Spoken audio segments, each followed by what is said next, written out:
for half-time, with Spurs leading by Glenn Hoddle's penalty after 7 minutes. Tony Curry gave the penalty away by tripping Roberts from behind.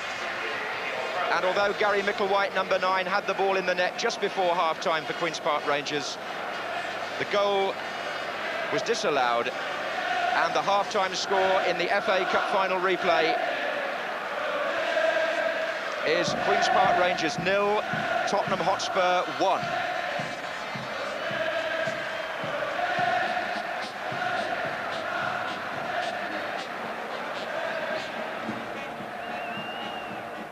Well, now from a packed Wembley, we're going for the news headlines from John Humphreys.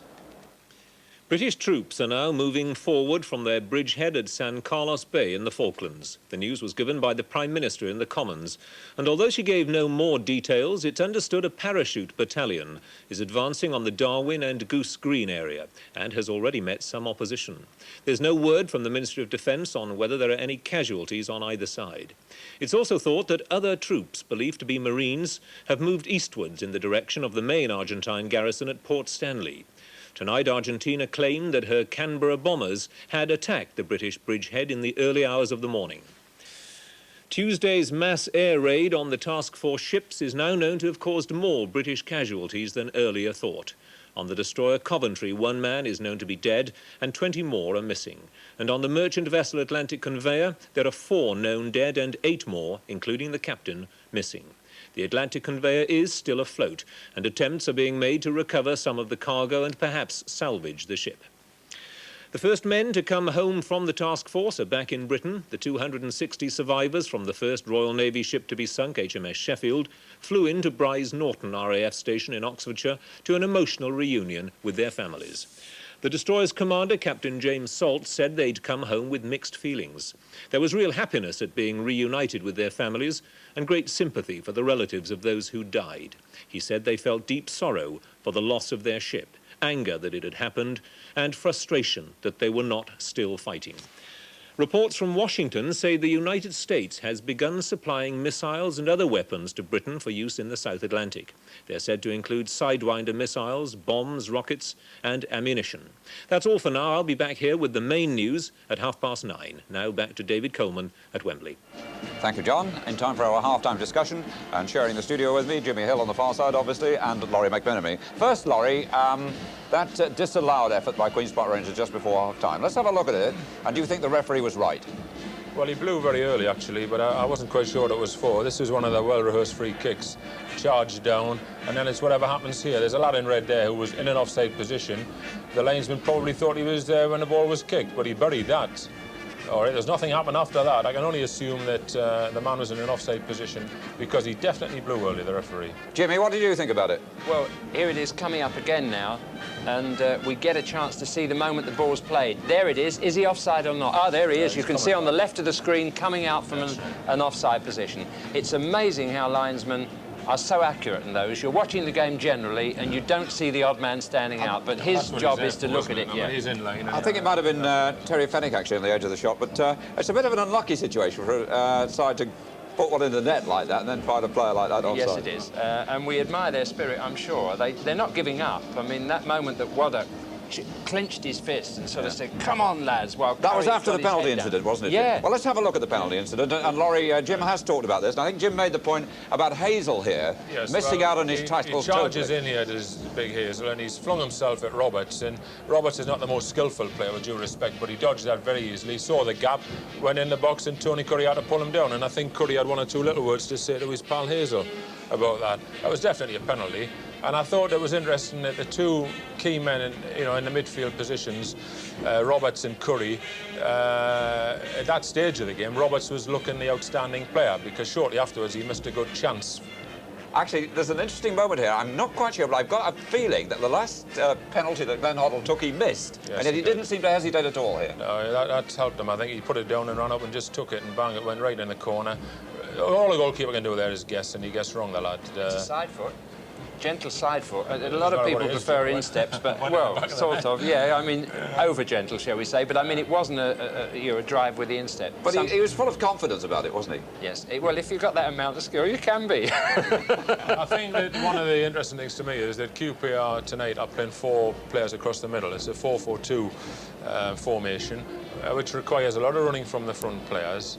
He's only got 2 over there, Flanagan and Stainrod, and they've got to have good support. And I think they lost their way a bit in the middle of that half. But then that disallowed goal just before half-time seemed to lift everyone, and they had support coming from everywhere, Jim. And I think that it's a great time to score, but if you're not going to score, it's a good time to have one disallowed even. Yeah. I'll tell you what, there's been massive interest in our phone-in with people for the man of the match. There was a tremendous response on Saturday. Although we told them not to ring the number today until the second half, apparently they've been ringing through the first half. Now, Peter Hucker was the man of the match last Saturday, yes. By voting over 2-1, apparently, by the public. He's got a big lead because we carry it on. Now, looking at this first half, who would you pick out for the viewers' thoughts this time? Difficult, really, isn't it? It is, At this stage, it could have been Roberts. He could have emerged as a challenger if he'd only buried that chance that he had, but he took that with the side of his foot and scooped it over the top, so that didn't come off. I like Stevie Perryman, I must say that. I've liked him in both games. He's a fantastic player to have in your side. He's full of experience, but there was one occasion where he was running with Stainrod and he overtook him. So he's old, but he's still quicker than most of the other players on the field. He's going to have to be a bit quick to catch Hucker, though, after that first match performance, isn't he? Laurie, what about you? Well, I would agree there that Stevie Perryman, he's not only doing well from his full-back point of view, but from a captain's point of view. Tottenham seem to be playing a nice, patient game tonight. On Saturday, for me, they played a lot of long passes, which is not like them. Yeah. Tonight, he is making sure that they don't panic. I can't see them breaking away too much from that formation second half, and he's doing a vital job keeping them there. But on the other side, although I've got to mention the gingerhead lad again, Gary Waddick, who seems to be in the thick of everything. And by hell, when he tackles, I think they get up knowing that they've had a good hard tackle on them. A one-liner. Any doubts who's going to win, Jim? For you, it's... I admire Rangers' spirit enormously. They keep battling. Spurs weren't so good in the second half on Saturday. Maybe Rangers will have the stamina, but I still think Spurs. Well, I think Spurs, because Spirit's never won anything yet. I don't think, you know, it's ability that's going to win this one, I think. Thanks very much, you. 2 very definite votes there for Spurs. But you, of course, can still vote for the man of the match. I'll give you the number in a moment. Let's just have a look outside now at the scene, and we can look at it from the airship, the Goodyear airship, above the Wembley Stadium. There's over 90,000 in the stadium, and they're looking down there on the combined bands of the Guards Division entertaining the crowd.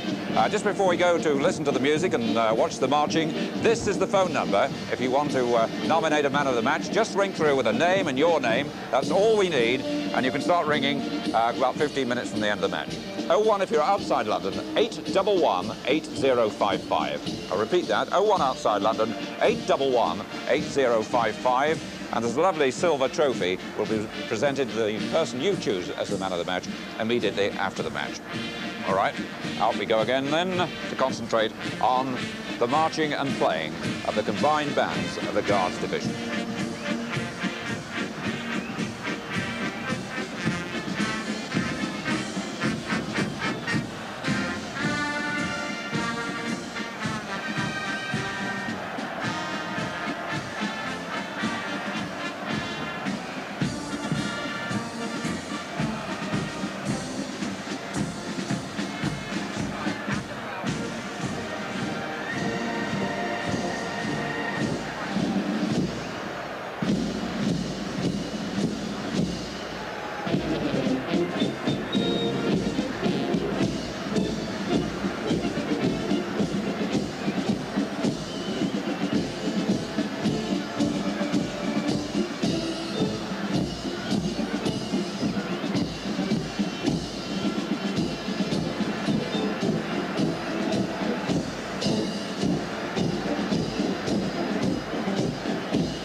So the two teams coming out for the second half of this FA Cup Final Replay.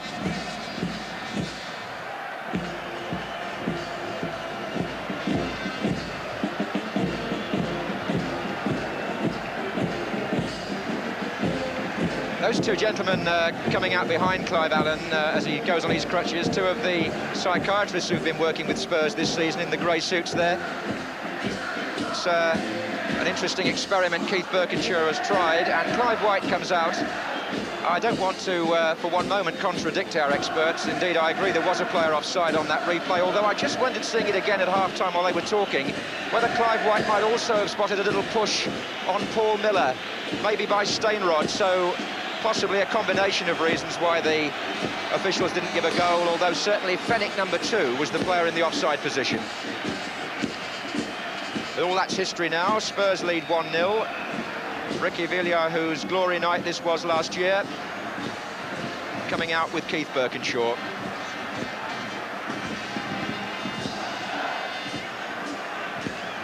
And he's certainly enjoyed the cup final, Gary Waddock, and how well he's been playing.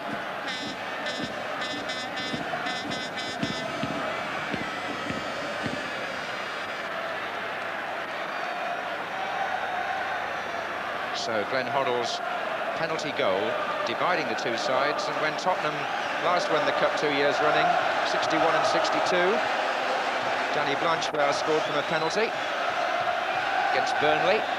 And as I said at the time, we've never seen a penalty missed in an FA Cup final at Wembley. There was one missed prior to that.